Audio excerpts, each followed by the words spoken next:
मिरजेत आईकडून 2 बालकांची विक्री, प्रत्येकी 20,000 व्यवहार, नवजात शिशु विक्रीपूर्वी प्रकार उघड. मिरज शहरात एका महिलेने स्वतःच्या 2 लहान मुलांची विक्री केल्याचा धक्कादायक प्रकार उघडकीस आला आहे. प्रत्येकी 20,000 रुपये घेऊन 2 बालकांची विक्री करण्यात आल्याचे प्राथमिक तपासात समोर आले असून तिसऱ्या अवघ्या 5 दिवसांच्या नवजात बालिकेची विक्री करण्याचा प्रयत्न सुरू असतानाच हा प्रकार उघड झाला. या प्रकरणी महिला व बालकल्याण विभाग, सांगली जिल्हा यांच्या पथकाने कारवाई करत मिरज शहर पोलीस ठाण्यात गुन्हा दाखल केला आहे. जिल्हा बाल संरक्षण अधिकारी रोहिणी महादेव वाघमारे यांनी याबाबत तक्रार दिली आहे.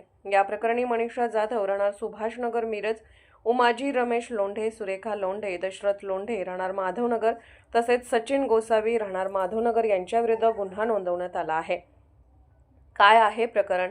पोलिसांकडून मिळालेल्या माहितीनुसार संशयित मनीषा जाधव हिने सुमारे 1.5 वर्षापूर्वी आपल्या पहिल्या बालकाची कोल्हापूर चाळ मिरज येथे 20,000 रुपयांना विक्री केली होती.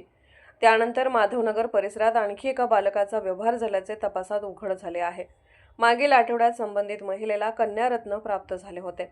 त्या नवजात बालिकेची विक्री करण्याचा प्रयत्न सुरू असताना महिला व बालकल्याण विभागाच्या पथकाने वेळीच हस्तक्षेप करून हा प्रकार उघडकीस आणला. तीनही बालके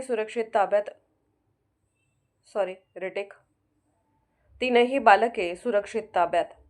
सदरची तीनही बालके महिला बालकल्याण समितीने ताब्यात घेतली असून सध्या त्यांना मिरज येथील फाटक अनाथ आश्रमात ठेवण्यात आले आहे.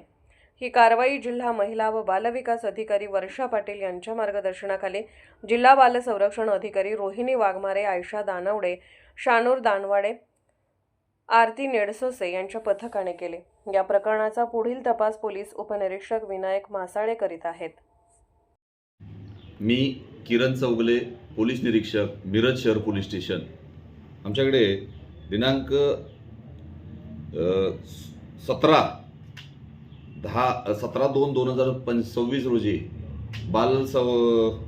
बाल कल्याण समिती यांच्याकडून रोहिणी महादेव वाघमारे, ज्या जिल्हा बाल संरक्षण अधिकारी आहेत, त्यांनी आमच्याकडे एक तक्रार दिली की एक महिला त्यांच्याकडे आलेली आहे, मनीषा जाधव, जी भगिनीविधता इथून आलेली आहे आणि तिच्याकडून माहिती अशी त्यांना प्राप्त झालेली आहे की तिनं तिची पहिली 2 मुलं परस्पर 20,000 रुपयामध्ये विकलेली आहे. अशा माहितीवरून आम्ही चौकशी केली. चौकशी केल्यानंतर सदर मुलं ही त्यांनी माधवनगर या ठिकाणी संजय गोसावी यांना एक मुलगा दिल्याचे, दत्तक म्हणून दिल्याचे व दशरथ तुकाराम लोंढे, रेल्वे कोल्हापूरचा मिरज या ठिकाणी दिली असल्याची माहिती दिली.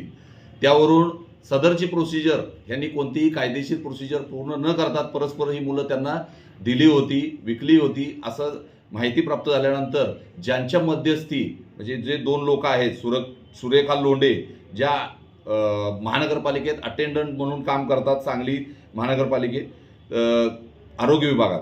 तर त्यानंतर उमाजी रमेश लोंढे, जो इथं मिरजमध्ये आहे, तो शासकीय दूध डेअरीजवळ राहतो, यांच्या मध्यस्थीनं त्यांनी ते परस्पर 20,000 रुपये विकली आहेत अशी माहिती प्राप्त झाल्यानंतर त्याच्यावर गुन्हा नोंद करून त्यांना सदर गुन्ह्यात आरोपी बनवण्यात आलेला आहे.